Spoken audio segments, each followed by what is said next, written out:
প্রিয় সাংবাদিক বন্ধুগণ, সম্প্রতি ঘটে যাওয়া কিছু অনাকাঙ্ক্ষিত ও গুরুত্বপূর্ণ বিষয় নিয়ে আমরা আপনাদের সামনে উপস্থিত হয়েছি। আপনারা জানেন, ঐতিহাসিক জুলাই অভ্যুত্থানের মধ্য দিয়ে স্বৈরাচার শেখ হাসিনা সরকারের পতন হলেও নেতিবাচক রাজনীতির চর্চার অবসান এখনো ঘটেনি। দুঃখজনক হলেও আবারও কিছু ছাত্র সংগঠন সেই ফ্যাসিবাদী ছাত্র রাজনীতির সংস্কৃতির অবতারণা করছে, যা জুলাই গণ অভ্যুত্থানের স্পিরিটের সম্পূর্ণ পরিপন্থী। প্রিয় সাংবাদিক বন্ধুগণ, সহস্রাধিক শহীদের জীবন এবং অগণিত আহত ও পঙ্গুত্ব বরণকারীদের ত্যাগের বিনিময়ে অর্জিত সম্প্রীতি ও একতার বাংলাদেশে মানবিকতা, মূল্যবোধ, নাগরিক অধিকার, সুস্থ সংস্কৃতি, সন্ত্রাসমুক্ত, ন্যায় ও ইনসাফ ভিত্তিক সমাজ প্রতিষ্ঠা করা সকল নাগরিকের প্রধানতম কর্তব্য। যেখানে ছাত্র রাজনীতির মূল মন্ত্রই হবে একদল সৎ, দক্ষ ও দেশপ্রেমিক নাগরিক তৈরি।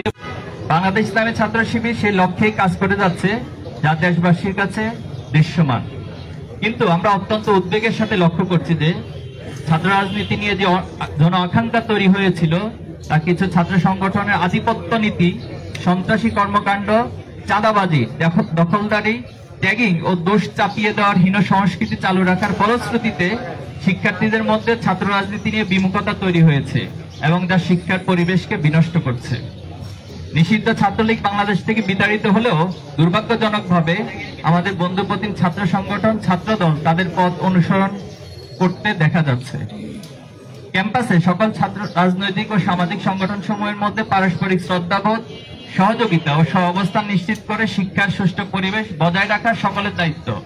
কিন্তু আমরা লক্ষ্য করছি, বিভিন্ন ক্যাম্পাসে ছাত্রদল, ছাত্র শিবির সহ অন্যান্য ছাত্র সংগঠনকে অন্যায়ভাবে দমনের চেষ্টা করছে।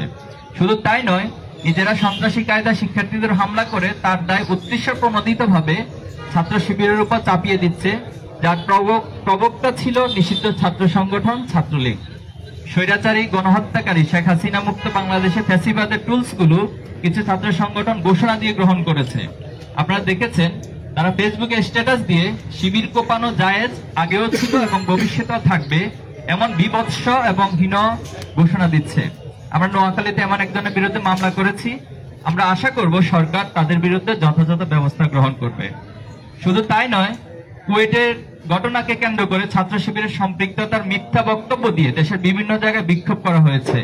খুলনার শিববাড়িতে তাদের মিছিল থেকে একটা শিবির দর দৈরা দৈরা জবাই কর স্লোগান দেওয়া হয়।